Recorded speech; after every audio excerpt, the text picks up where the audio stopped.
The history of the Te Papa mission station. To begin at the very beginning, we must go back in time to England in the mid-18th century. At this period, many of the clergy of the established church were more focused on worldly matters than on spiritual duties.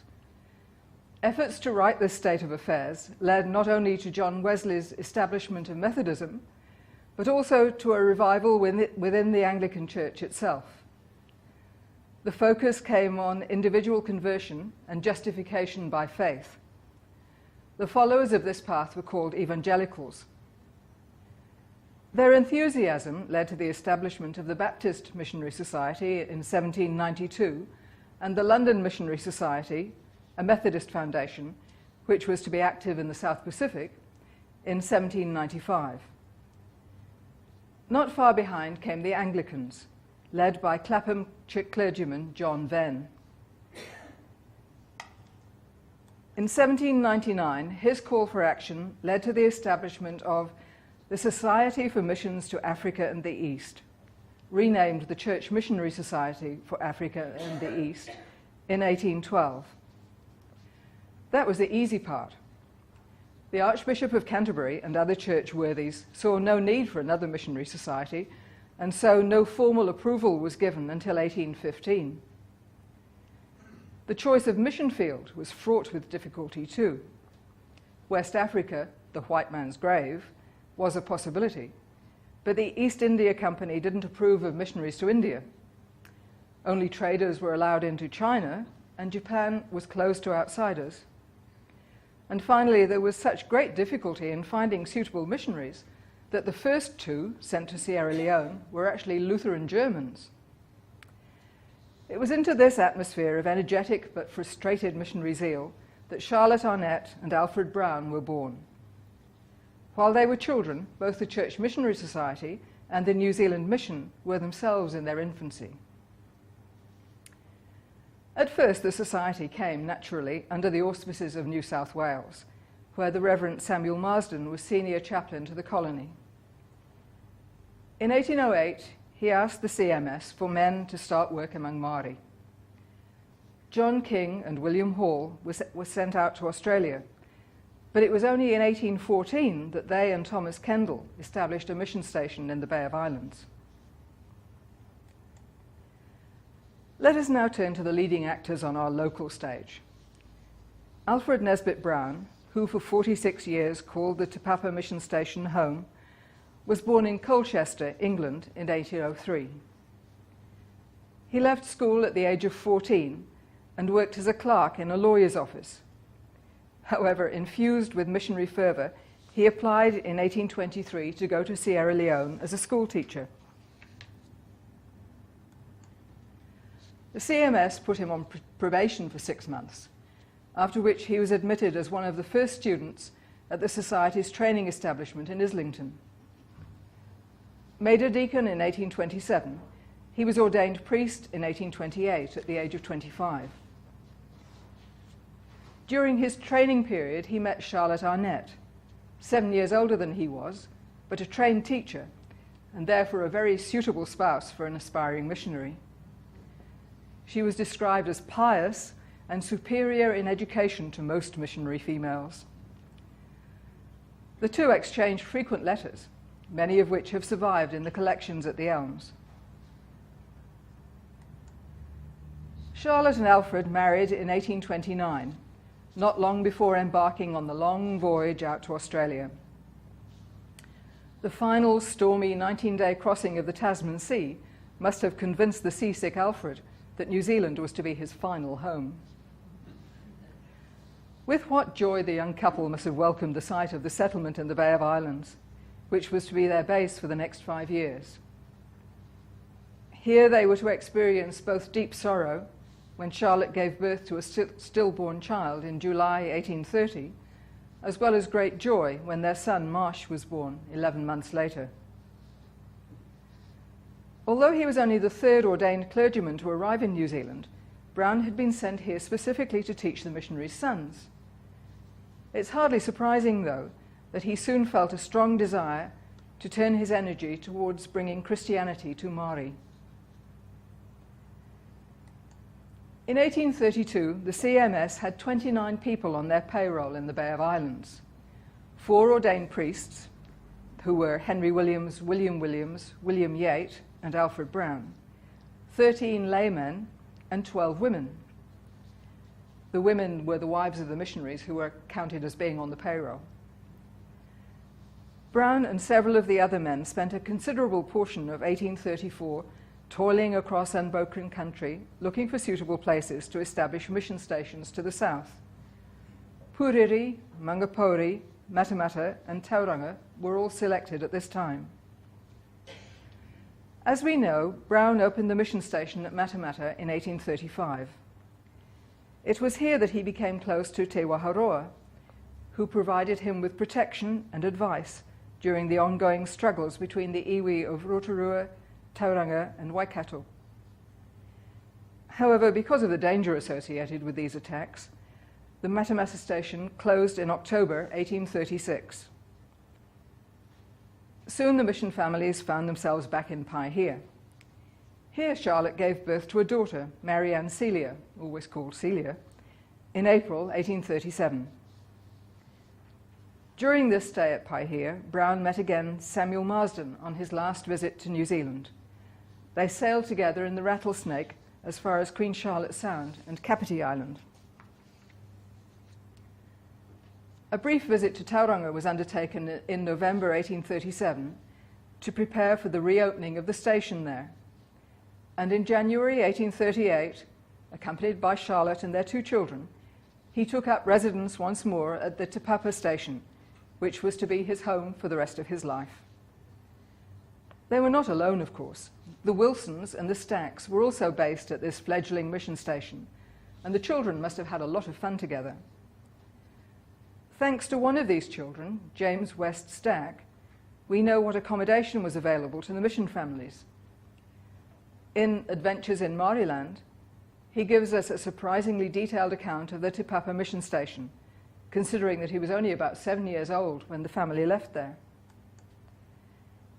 He wrote, "On a tongue of land jutting out into the harbour and called Te Papa, houses were built by Maoris for the use of the missionaries. Ours was about 30 feet long and 12 feet wide.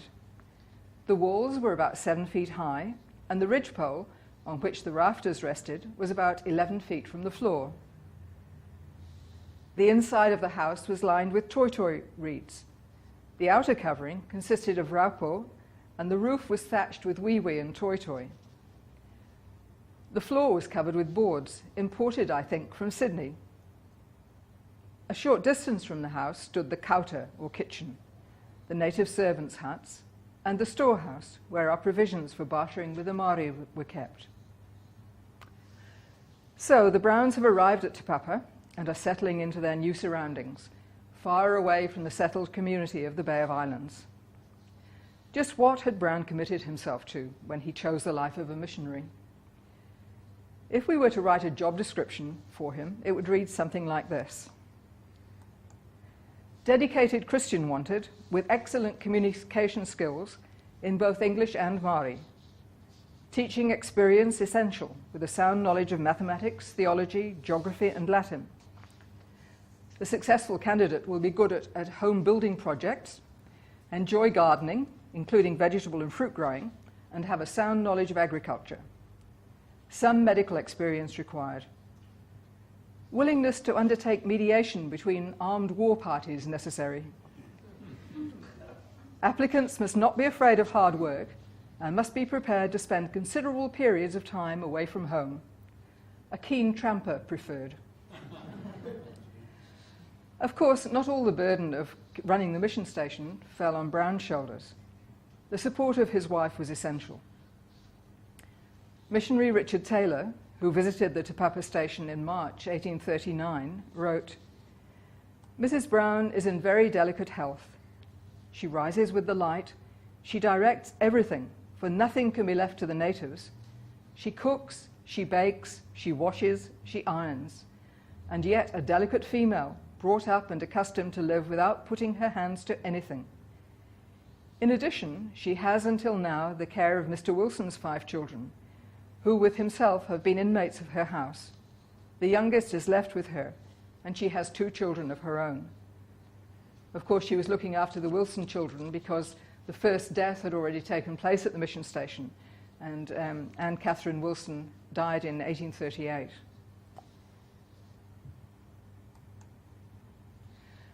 The 1840s were generally a busy and successful time for Brown, then also in his 40s, energetic and determined. In 1838, he had prepared the way for a permanent station by purchasing 17 acres at the northern tip of the Te Papa Peninsula, for which he paid in trade goods, 20 blankets, 10 spades, 10 adzes, 10 axes, 10 hoes, and 10 iron pots. In March 1839, he bought a further 1,000 or so acres, stretching to the south and ending where St. George's Church, Gate Par, now stands. Naturally, this involved a much larger payment: 1 calf, 40 adzes, 60 large blankets, 40 axes, 40 shirts, 40 trousers, 12 spades, 100 pipes, 100 pounds of tobacco, 24 scissors, 24 razors, 24 plane irons, and 100 fish hooks. The whole settlement was bustling with activity. Resident carpenters were busy erecting permanent buildings to replace the original Raupo chapel and cottages.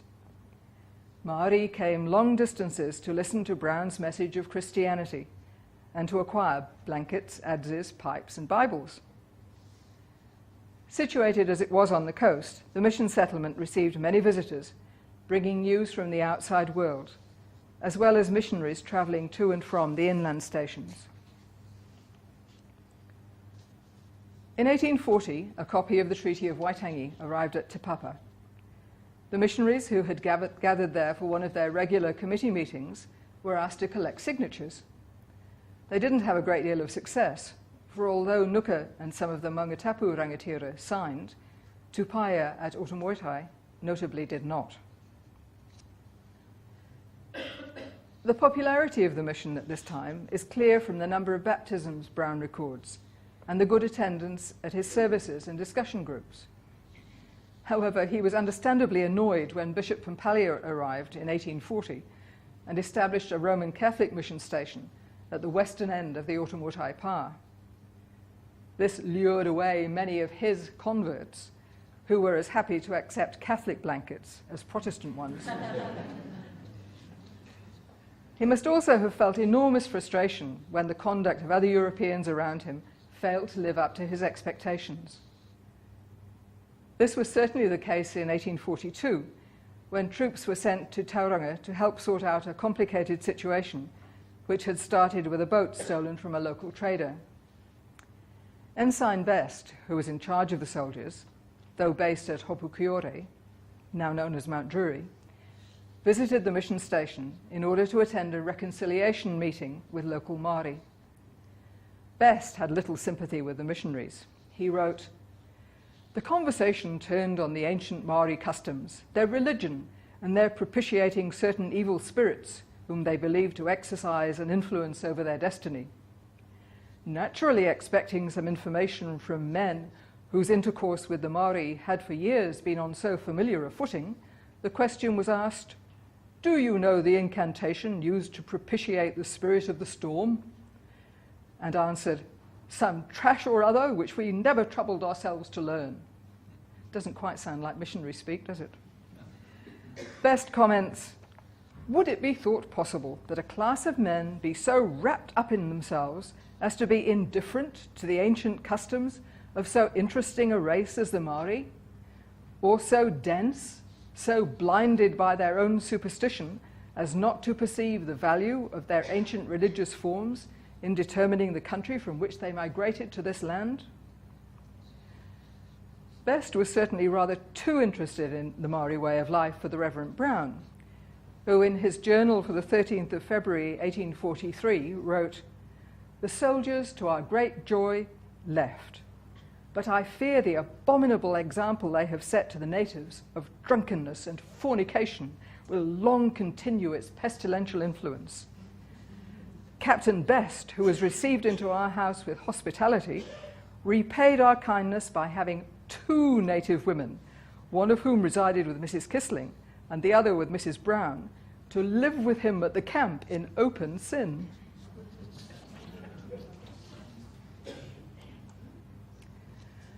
During the 1840s, the mission station received many important visitors, amongst them Bishop Selwyn, who described the mission station as a pretty cottage of native workmanship, surrounded by rose trees, all looking so comfortable and suitable that I was much prepossessed in favour of the inmates by the appearance of their dwelling.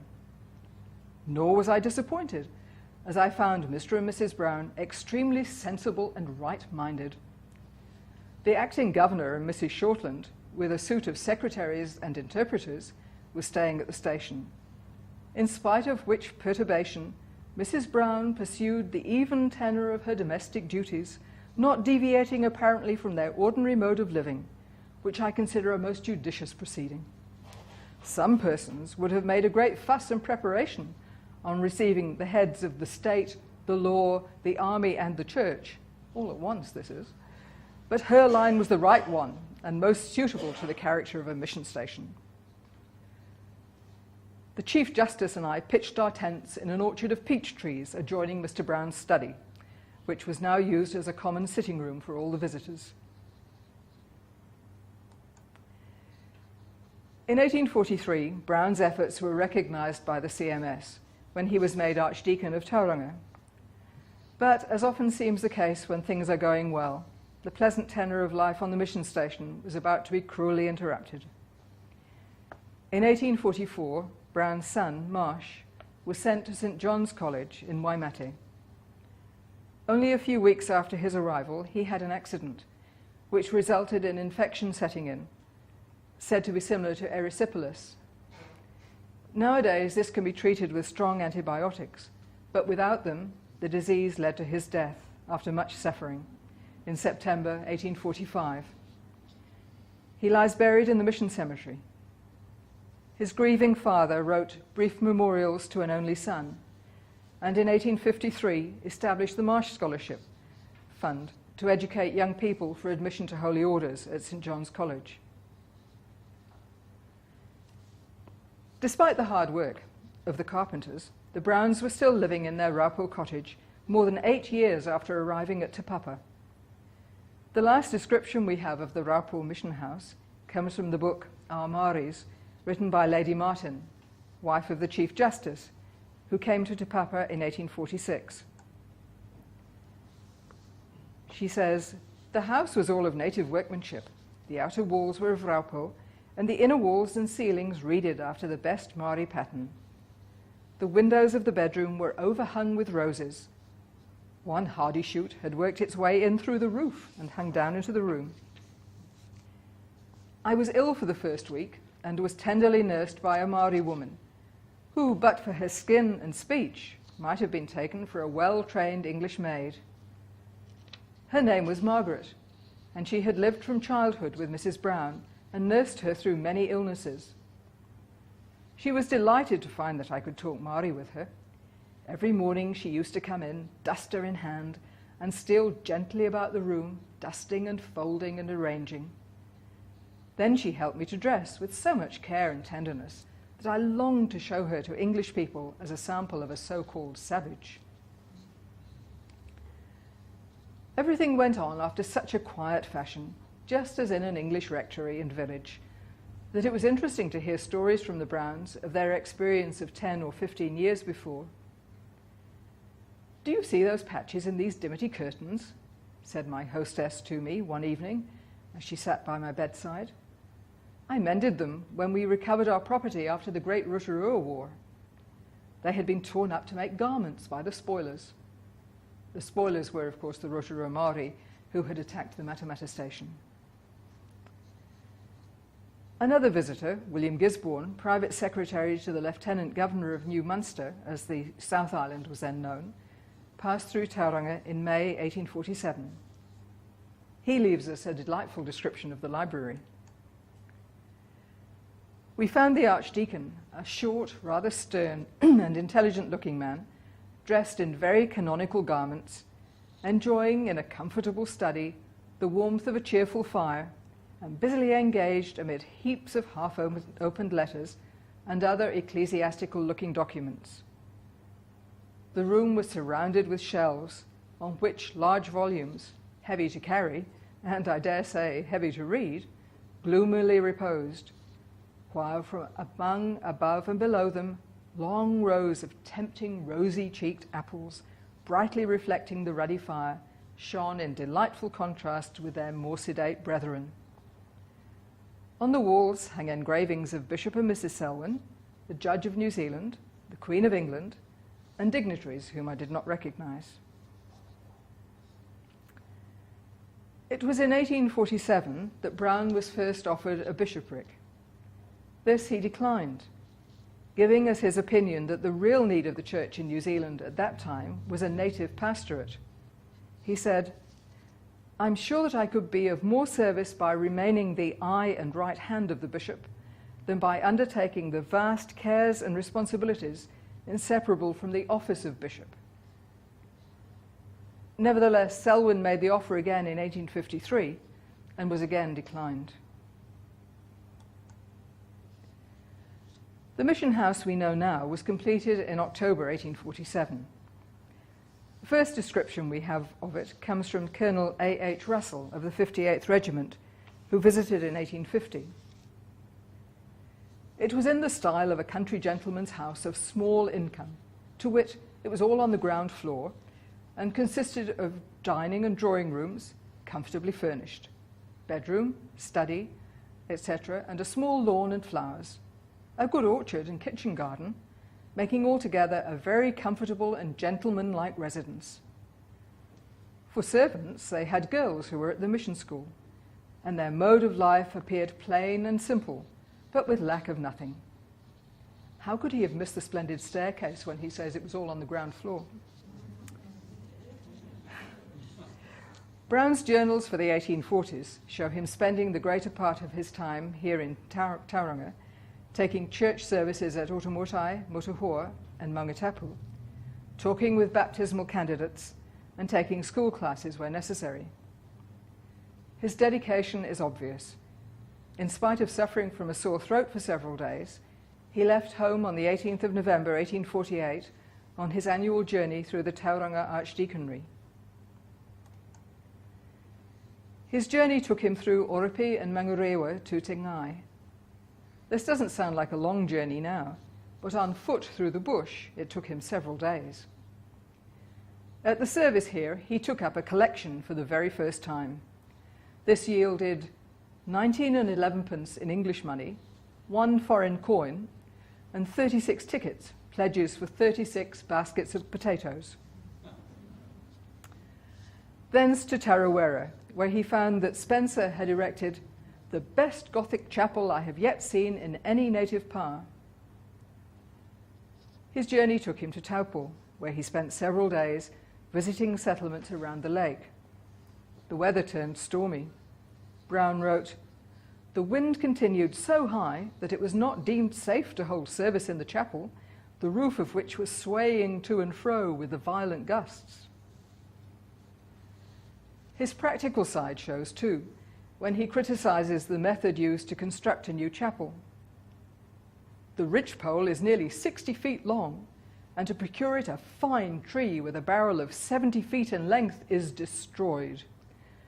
The ridgepole is the great blunder which the natives make in architecture. It's triangular shaped and often 2 feet thick. I have endeavoured to persuade them, but with little success, that a plank of equal depth and 3 inches thick would answer the purpose equally well.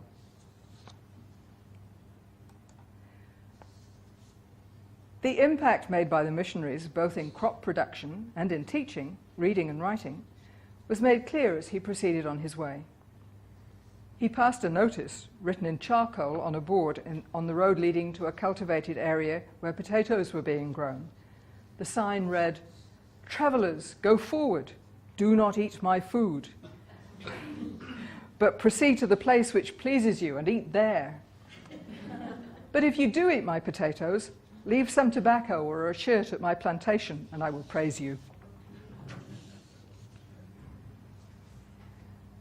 By the beginning of December, Brown and his party were in the Eastern Bay of Plenty at Ahikeriru, where priests were stationed. In this area, the Roman Catholics had been active, and the CMS had lost many enquirers. After a wearisome journey to Te Kaha, he found only 6 Maori to attend his service. Appropriately, he preached from Matthew chapter 18, verse 20, where 2 or 3 are gathered together.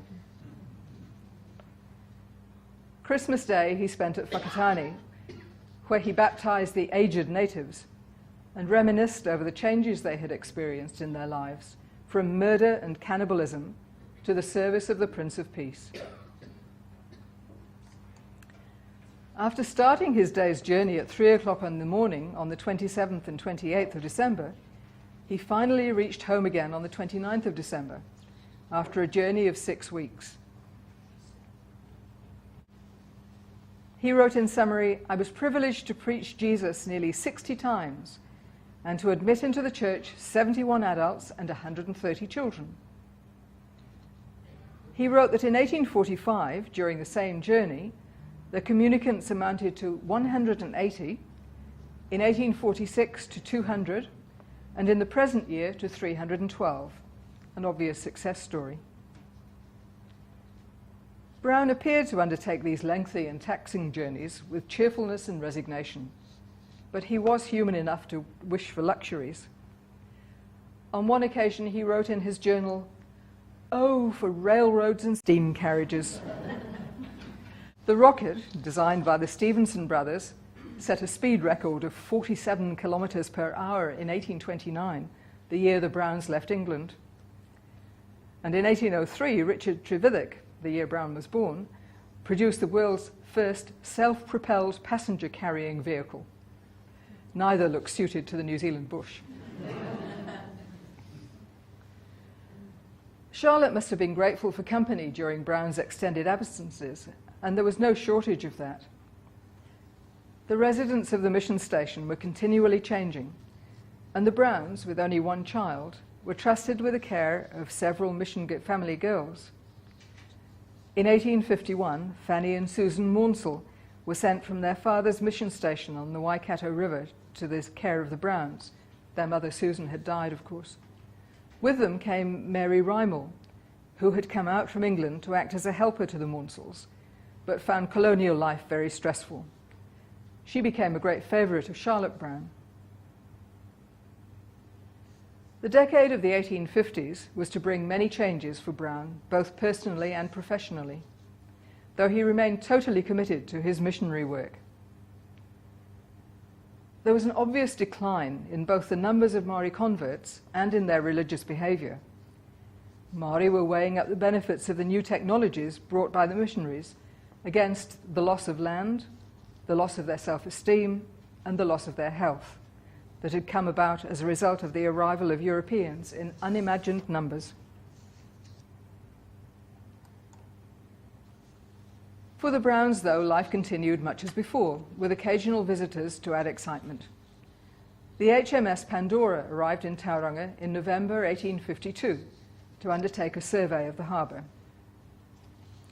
Alfred, Charlotte and Celia and 3 other young ladies were invited to dine on board. A nice description of the Browns is found in the diary of John Jolliffe, who was the surgeon of the Pandora.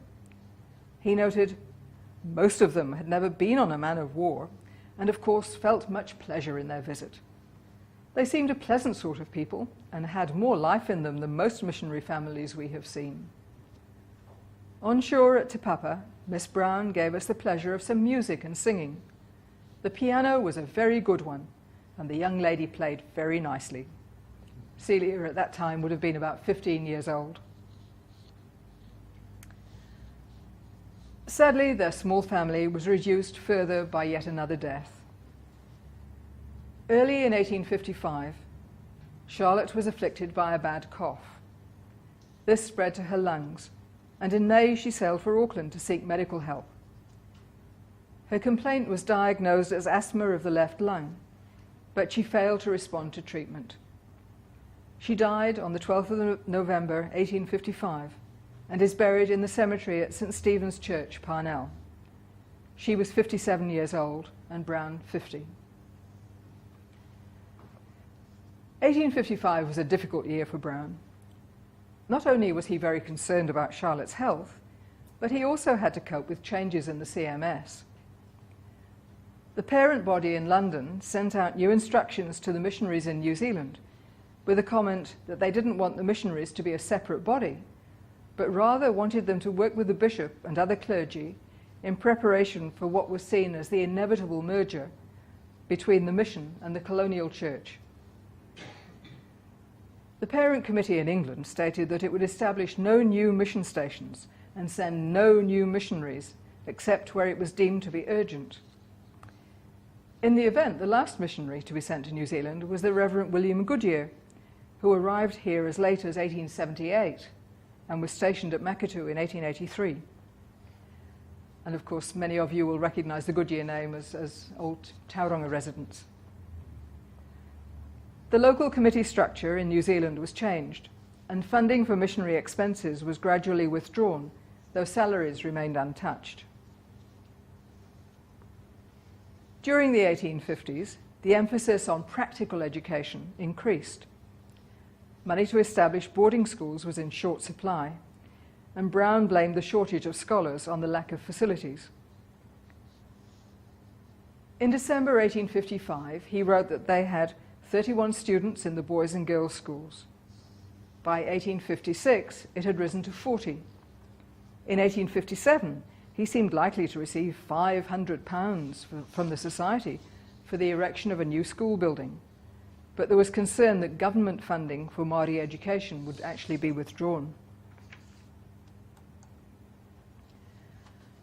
The Reverend Carl Filkner was sent to Te Papa in 1855 because it was recognised that Brown needed another missionary in Tauranga to cover for him while he made his long journeys around his archdeaconry, and in particular to help with the schools.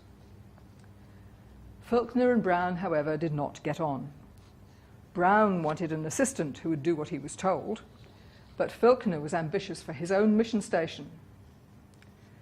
They say you should be careful what you wish for. Some people know the end of the story. Filkner was given the Portuguese station in 1861, and here, of course, he was murdered by Keriopa in 1865. Now a solo father, Brown also had Celia's future to worry about.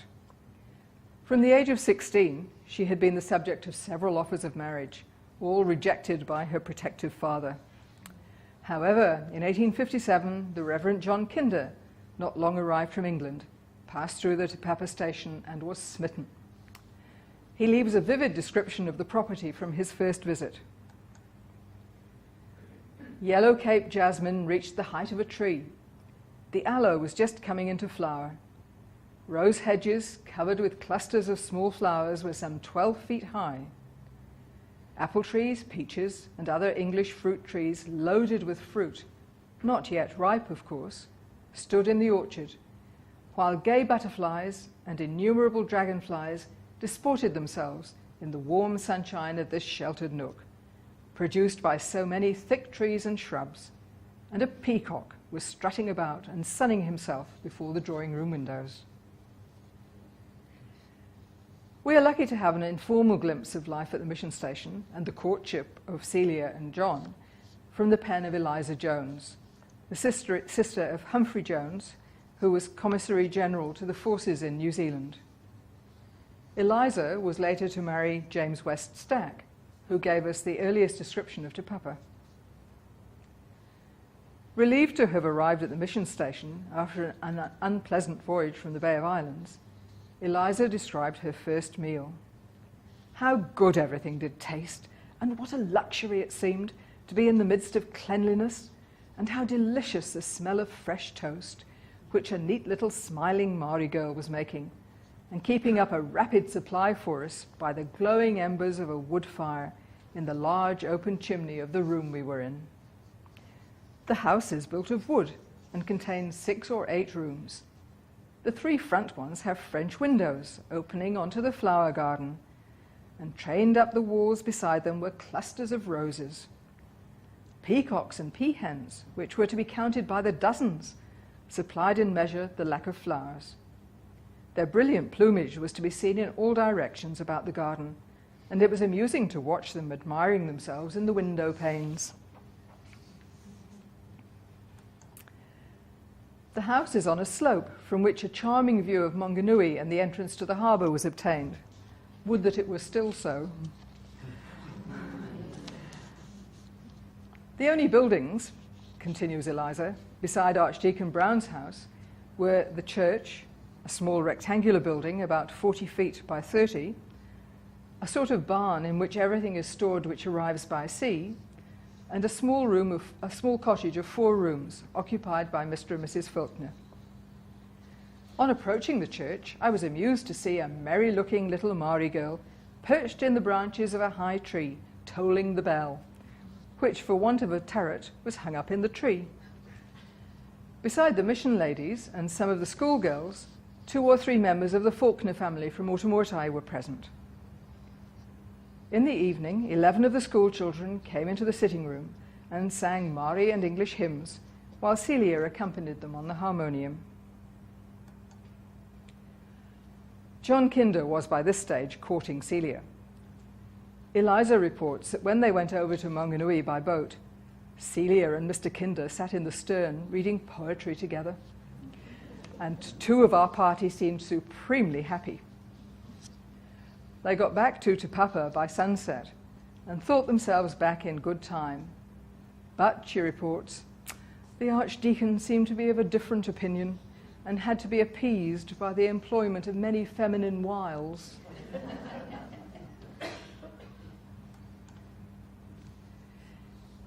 In 1859, while John Kinder and Celia were waiting impatiently for a favourable response from Brown to Kinder's proposal of marriage to Celia, his attention was fixed on securing a second wife for himself. While Brown was in Wellington for the first General Synod meeting in March 1859, Christina Johnston, the 41-year-old spinster sister of Judge Alexander Johnston, had caught his eye. Working faster on his own behalf than on his daughter's, he wrote to her in May, asking whether she would receive his addresses. In August, when he finally gave his consent to his daughter, he was writing impatiently to Christina, asking why he hadn't received a reply to his proposal. All turned out well in both cases. Celia and John Kinder were married in December 1859, and in February 1860, Brown travelled to Wellington, where he and Christina were married on the 18th of the month. Brown's relationship with his second wife seems to have allowed him to give free rein to his quiet sense of humour. He reminded her in a letter that his Christian name was not Archdeacon. And in another letter to her, while on one of his journeys, he says that he is, well, apart from a very slight cold, caught by sleeping in a field and leaving the gate open behind me. She addresses him affectionately in letters as my dearest hubby. I think I prefer Archdeacon. Although the gradual decline of the missionary work began in the 1850s, the land wars of the 1860s signed its death warrant. The training and boarding school, usually referred to as the Mission Institute, established in 1861 on a site in Willow Street, near where the old post office now stands, had to be closed down in 1863 and was never reopened. The mission station itself was abandoned briefly in July 1863 for the first time in 36 years. The arrival of imperial troops, followed by the battles of Gate Pa and Te Ranga, and the subsequent confiscation of land in the Western Bay of Plenty, changed the settlement pattern forever. Maori moved away, and military settlers took up land. Brown has been accused of acting on behalf of the government and against Maori. I believe that this is incorrect. The information he passed on was intended to calm the situation. A man who had acted as mediator between warring Maori tribes would surely have believed that he could achieve the same success between Maori and his own fellow countrymen. We'll leave now the discussion of the events and consequences of the battles of Gate Pa and Tauranga, because next week's lecture will deal with those in detail. Suffice it to say that the result for Brown was that his Maori followers were scattered, their faith in the missionaries shattered. The consequences for the mission of the alienation of land from Maori were immense. As military settlers took up land in the new township of Tauranga, Brown was faced with a dilemma. Should he remain at the mission station or move closer to his flock? In the event, he stayed, and soon found he had to spend more time attending to Europeans than to Maori. The CMS was forced to hand over 4/5 of the land purchased in 1839 for the new military township. Despite the turmoil, Brown continued to travel around his archdeaconry. However, few Maori were attending his services. This period saw the rise of Paimurere and other distinctly Maori movements.